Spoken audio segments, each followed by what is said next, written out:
মনে করেন আমি আপনাকে জিজ্ঞেস করলাম আপনি কত লম্বা, আপনি আমাকে উত্তর দিলেন যে আমি 6 ফিট লম্বা। এই উত্তর থেকে আমি কিন্তু বুঝলাম যে আপনি কতটুকু লম্বা। এখন প্রশ্ন হলো আমি এটা কিভাবে বুঝলাম? আমি এটা বুঝলাম তার কারণ আমার স্কুল সিস্টেমে, আমার সোসাইটিতে বা আমার ছোটবেলা থেকে বড় হয়ে ওঠার কোনো একটা পর্যায়ে আমাকে শেখানো হয়েছে 1 ফিট মানে মোটামুটি কতটুক, এবং আমাকে অঙ্ক শেখানো হয়েছে যে কারণে 1 ফিট মানে মোটামুটি কতটুক এটা যেহেতু আমি বুঝছি এবং ওটাকে আমি 6 দিয়ে গুণ দিতে পারছি, এই কারণে 6 ফিট মানে মোটামুটি কিরকম একটা সাইজ এই বিষয়ে আমার একটা ধারণা আছে। এবং আমার যে এই বিষয়ে একটা ধারণা আছে এই 6 ফিটের স্কেলটার ব্যাপারে, এটাও আপনি জানেন। এই কারণে আপনি খুব কনফিডেন্টলি আমাকে বলছেন যে ভাই আমি 6 ফুট লম্বা, কারণ আপনি ধরে নিছেন যে আমি জানি যে 1 ফুট মানে কতটুক। আমি কিংবা আপনি দুজনের কেউই কিন্তু একটা স্কেল ছাড়া একদম কনফিডেন্টলি বলতে পারবো না যে 6 ফুট মানে এক্স্যাক্ট কতটুক, বাট আমরা দুজনই মোটামুটি একটা আন্দাজ করতে পারি। এখন একটা অদ্ভুত ব্যাপার চিন্তা করেন আপনি আমার সাথে। আগামীকাল থেকে যদি সব দেশের সব সরকার একসাথে ঠিক করে যে 1 ফুট মানে আসলে এতটুক, তাহলে 6 ফুট মানে কতটুক হবে? এতটুক। এবং 6 ফুট মানে যদি এতটুক হয় তাহলে 1 বা 2 বছর পর আমার এবং আপনার দুইজনেরই স্বীকার করতে হবে যে আপনার হাইট এখন আর 6 ফুট নাই, আপনার হাইট এখন হয়ে গেছে 40 ফুট, কারণ এখন 1 ফুট মানে এতটুক। তখন যদি আপনাকে আমি আবার জিজ্ঞেস করি যে ভাই আপনার হাইট কত, তখন আপনি এটা বলতে পারেন যে নতুন স্কেলের হিসাবে আমার হাইট 40 ফুট, কিন্তু পুরান স্কেলের হিসাবে আমার হাইট ছিল 6 ফুট। এই যে ব্যাপারটা যে একটা জিনিসের মান বদলায় দেওয়ার কারণে ওইটা টোটাল ভ্যালু বদলায় যাওয়া, এই জিনিসটা 1971 সালে একবার হয় এবং এই জিনিসটা করে আমেরিকার তৎকালীন প্রেসিডেন্ট নিক্সন। নিক্সনের কাছে আমরা ফেরত আসবো, বাট তার আগে আমাদের টাকার ব্যাপারে একটু জানতে হবে। অনেক আগের কথা, মানুষ তখন আস্তে আস্তে কলোনি বানানোর দিকে যাচ্ছে হান্টার গ্যাদারার থেকে বের হয়ে এসে। আপনি জানেন যে সিভিলাইজেশনের শুরুর দিকে, মনুষ্যজাতির শুরুর দিকে চাকরি বলে কিছু ছিল না। সবাই নিজের উপার্জন নিজে করতো। যে ক্ষেত খামার করে সে ক্ষেত খামার করতো, যে পশুপালন করে সে পশুপালন করতো। চাকরি ব্যাপারটা কিন্তু সিভিলাইজেশনের শুরুতে আসে নাই। এরপরে আস্তে আস্তে যখন কলোনি শুরু হয়, আস্তে আস্তে ছোট ছোট গ্রাম শুরু হয়, তখন একটা সমস্যা দেখা দেয়। সমস্যাটা কি? কেউ চাষ করতে পারে ভালো, কেউ আবার শিকার করতে পারে ভালো। এখন 1 কেজি চালের ইকুইভ্যালেন্ট কয় কেজি মাংস হবে বা ভাইস ভার্সা, এটার তো কোনো ইউনিভার্সাল রুল নাই। যে শিকার ভালো করতে পারে সে বলে যে শিকার করা খুবই কঠিন একটা কাজ, শিকার করায় মৃত্যুর ঝুঁকি থাকে। আমার মনে হয় আমি যদি আপনাকে 1 কেজি মাংস দেই শিকারের, আপনার আমাকে 20 কেজি চাল দেওয়া উচিত। আবার যে চাল ফলায়, গম ফলায়, শস্য ফলায়, সে বলে যে আমার পুরো 6 মাস 7 মাস লাগে শস্য ফলাইতে, পানি দিতে হয়, রেগুলার টেক কেয়ার করতে হয়। আমার মতে 1 কেজি শস্যের জন্য আমার 5 কেজি মাংস পাওয়া উচিত।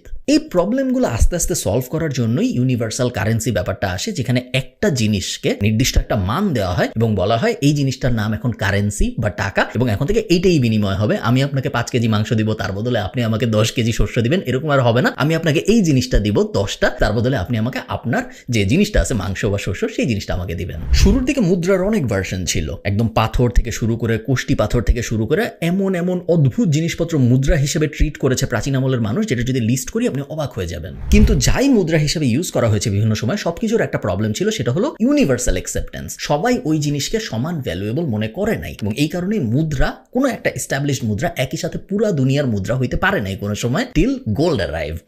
গোল্ড যখন প্রথম পৃথিবীতে আবিষ্কার হয়, তখন আস্তে আস্তে পুরা দুনিয়া একসাথে একমত হয় যে গোল্ড এমন একটা জিনিস যেটাকে আমরা বিনিময়ের মাধ্যম হিসেবে ব্যবহার করতে পারি, এবং আমাকে যদি গোল্ড দেওয়া হয় আমি গোল্ড ইজিলি অ্যাকসেপ্ট করব, এবং আমি যদি কাউকে গোল্ড দিয়ে তার কাছে কোনো কিছু চাই, সে ওই গোল্ডটা অ্যাকসেপ্ট করবে, কারণ সে জানে বাকি পুরো দুনিয়াও গোল্ড অ্যাকসেপ্ট করে। শুরু হয় একটা কারেন্সির যুগ, যে কারেন্সিকে বলা হয় গোল্ড কারেন্সি। আপনারা অনেকে স্বর্ণযুগ কথাটার সাথে পরিচিত, তাই না? আমরা যখন কোনো একটা যুগ খুব ভালো যে আমরা বলি এটা একটা স্বর্ণযুগ ছিল। স্বর্ণযুগ এই কথাটা এসেছে তার কারণ একটা যুগকে, সেই যুগটা কত ভালো এটাকে গোল্ড স্ট্যান্ডার্ডে যখন আমরা মাপি, তখন স্বর্ণ এবং যুগ এই দুইটা মিলায় ওই যুগটাকে বলা হয় স্বর্ণযুগ। গোল্ড যেহেতু অনেক দামি জিনিস, তো স্বর্ণযুগ মানে হলো অনেক ভালো, অনেক দামি একটা যুগ। আচ্ছা, গোল্ড স্ট্যান্ডার্ড সেট হয়ে গেল, পুরো দুনিয়া গোল্ড অ্যাকসেপ্ট করা শুরু করলো। 1944 সালে দ্বিতীয় বিশ্বযুদ্ধ যখন শেষ হচ্ছে, আপনারা জানেন যে 1939 থেকে 1945 পর্যন্ত সেকেন্ড ওয়ার্ল্ড ওয়ার হয়েছে। 1944-এ যখন প্রায় শেষের দিকে দ্বিতীয় বিশ্বযুদ্ধ, তখন আমেরিকার ব্রেটন উড বলে একটা জায়গা আছে, ওখানে 44টা দেশের প্রেসিডেন্টরা একটা মিটিংয়ে বসে। মিটিংয়ে বসার কারণ কি?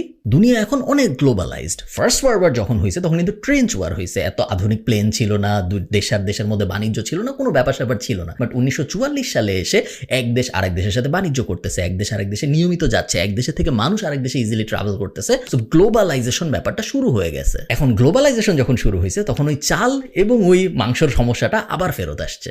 সমস্যাটা কি?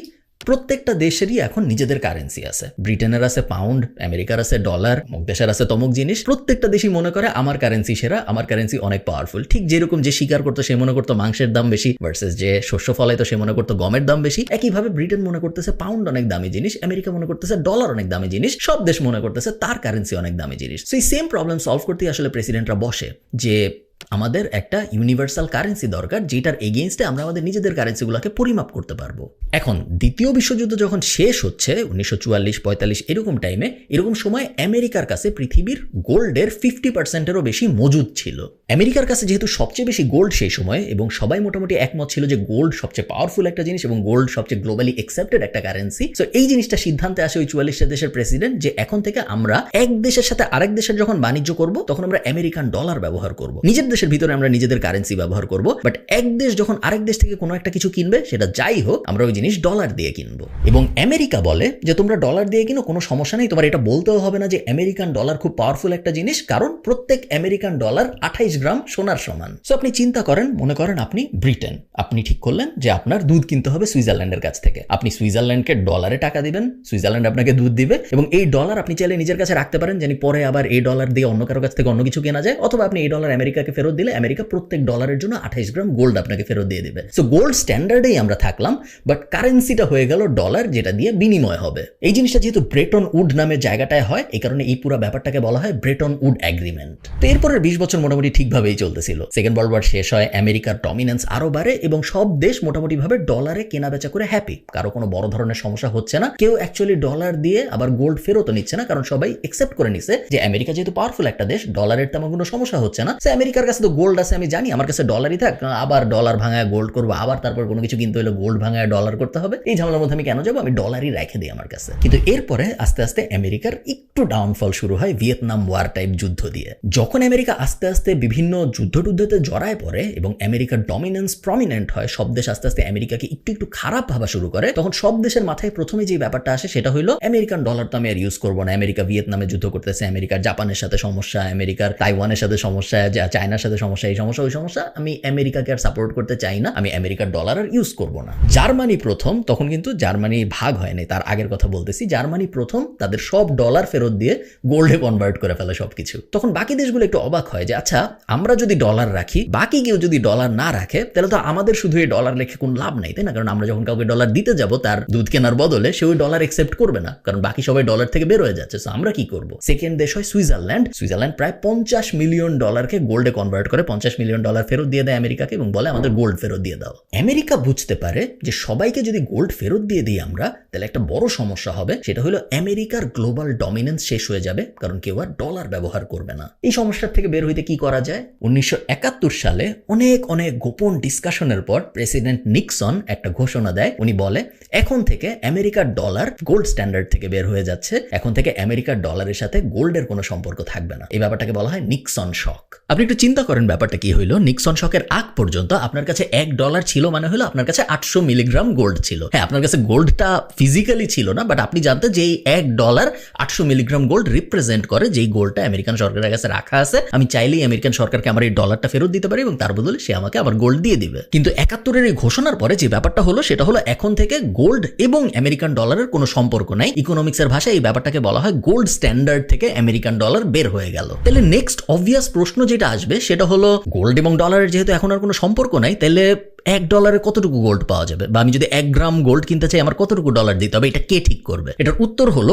গোল্ডও এখন থেকে 1971-এর ওই সময়টার থেকে নর্মাল সাপ্লাই অ্যান্ড ডিমান্ড মার্কেটে প্রবেশ করলো। তার মানে হলো মুরগির ডিমের দাম যেভাবে ঠিক হয়, মুরগির ডিমের সাপ্লাই কতটুকু আছে, মুরগির ডিম মার্কেটে অ্যাভেলেবল কতটুকু, ওটার উপর ঠিক করে যেহেতু দাম বাড়ে কমে। আপনারা জানেন যে বাংলাদেশে মুরগির ডিমের দাম কে ঠিক করে? কেউ ঠিক করে না। মুরগির ডিমের সাপ্লাইয়ের উপর ভিত্তি করে অটোমেটিক্যালি ক্যাপিটালিস্টিক মার্কেটে দাম ঠিক হয়ে যায়। গোল্ডও 1971 সালের পরে থেকে ঠিক এই একই ব্যবস্থার মধ্যে প্রবেশ করে। এই ডিসিশনটা ওই সময় যেহেতু এক রাতের মধ্যে নেওয়া হয়েছে, নিক্সন কিন্তু তার খুব কাছের কয়েকজন মানুষ ছাড়া খুব বেশি মানুষকে বলে নাই এই ব্যাপারটা। বিশাল একটা কেওস সৃষ্টি হয় আমেরিকান মার্কেটে, সবকিছুর দাম ভয়ঙ্কর ভাবে বাড়া শুরু হয় এবং আমেরিকায় বিশাল বড় ধরনের একটা ইনফ্লেশন সৃষ্টি হয়। তার কারণ ডলারের উপরে মানুষের বিশ্বাস একদমই কমে যায় ওই সময়। ক্রুড অয়েলের দাম 8% বেড়ে যায়, নিত্য প্রয়োজনীয় দ্রব্যাদির দাম বাড়তে থাকে এবং নিক্সনের পদত্যাগ চেয়ে মানুষজন আন্দোলন করা শুরু করে। এবং অবস্থা এত বাজে হয় যে আমেরিকান সরকার একটা এক্সিকিউটিভ অর্ডার পাবলিশ করে, যে এক্সিকিউটিভ অর্ডারে বলা হয় যে আগামী 90 দিন কোনো ব্যবসায়ী কোনো কিছুর দাম বাড়াইতে পারবে না এবং আগামী 90 দিন কারো বেতনও বাড়ানো যাবে না। শুধু যে এই জিনিসটা করা হয় তা না,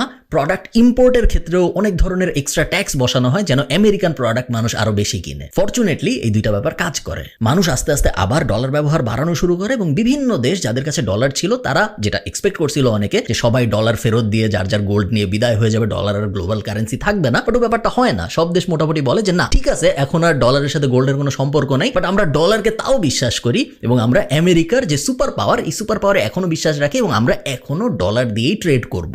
আমেরিকান সরকার যখন এই ব্যাপারটা দেখে যে আচ্ছা আমাদের ডলারের সাথে এখন গোল্ডের কোনো সম্পর্ক নাই, তারপরেও পুরা দুনিয়া ডলারকে গ্লোবাল কারেন্সি মানতেছে, তখন আমেরিকান সরকার একটা খুব বড় পাওয়ার পায়। পাওয়ারটা কি? আগে আমি ইচ্ছা মতো ডলার ছাপাইতে পারতাম না, কারণ প্রত্যেক ডলার ছাপানোর জন্য আমার 800 মিলিগ্রাম গোল্ড আমার ভল্টে থাকতে হইতো। এখন যেহেতু ডলার এবং গোল্ড আলাদা হয়ে গেছে, গোল্ড স্ট্যান্ডার্ডের উপর ভিত্তি করে এখন যেহেতু আর ডলারের কোনো ব্যাপার স্যাপার নাই, আমার ইচ্ছা হইলেই আমি এখন ডলার ছাপাইতে পারি। এই ইচ্ছা মতো ডলার ছাপানোর দায়িত্বটা দেওয়া হয় ফেডারেল রিজার্ভকে, যেটা আমেরিকার একটা প্রাইভেট ব্যাংক। এবং অদ্ভুত ব্যাপার, আমেরিকায় একমাত্র দেশ পৃথিবীতে যেখানে ডলার ছাপানোর দায়িত্ব দেওয়া হয় একটা প্রাইভেট কোম্পানিকে। এই সব ব্যাপারগুলা ঘটে 1971 সালে এবং এই কারণেই ইকোনমিক্সের দুনিয়ায় 1971 সালকে সবচেয়ে সিগনিফিকেন্ট বছর ধরা হয়। 1971-এর পর থেকে বিভিন্ন সময়ে বিভিন্ন দেশ এককভাবে এবং জয়েন্টলি ডলারের ডমিনেন্স কমানোর চেষ্টা করেছে। এবং এর মধ্যে রিসেন্ট সময়ে যখন রাশিয়া ইউক্রেন ওয়ার শুরু হইলো এবং আমেরিকা যখন ইউক্রেনকে সাপোর্ট দেওয়া শুরু করলো, তখন রাশিয়া, চায়না, ইন্ডিয়া মিলেও নিজেদের গ্লোবাল কারেন্সির ইকুইভ্যালেন্ট একটা অল্টারনেটিভ অপশন বানানোর চেষ্টা করেছে। এখন পর্যন্ত যত দেশ এই চেষ্টা করেছে, ইভেন আপনারা জানেন যে বাংলাদেশ এবং ইন্ডিয়াও নিজেদের মধ্যে রুপিতে আদান প্রদান করার, বাণিজ্য করার চেষ্টা করেছে এবং অনেকাংশে সফল হয়েছে, অনেকগুলো ট্রেড হয়েছে। বাট গ্লোবালি এখনো ডলারের ডমিনেন্স কমে নাই এবং মনে হচ্ছে না খুব সম্ভবত খুব তাড়াতাড়ি সময়ে আমরা ডলারের ডমিনেন্স কমতে দেখতে পারবো। এবং এত ভয়ঙ্কর একটা ব্যাপার, এত ইন্টারেস্টিং একটা ব্যাপার হয়েছে 1971 সালে, এটা আমার ধারণা আপনারা অনেকেই জানতেন না। এই কারণে আমি ভাবলাম আপনাদের সাথে এই গল্পটা শেয়ার করি। ভালো থাকবেন সবাই, সবার সাথে আমার কথা হবে পরের কোনো একটা ভিডিওতে। টাটা।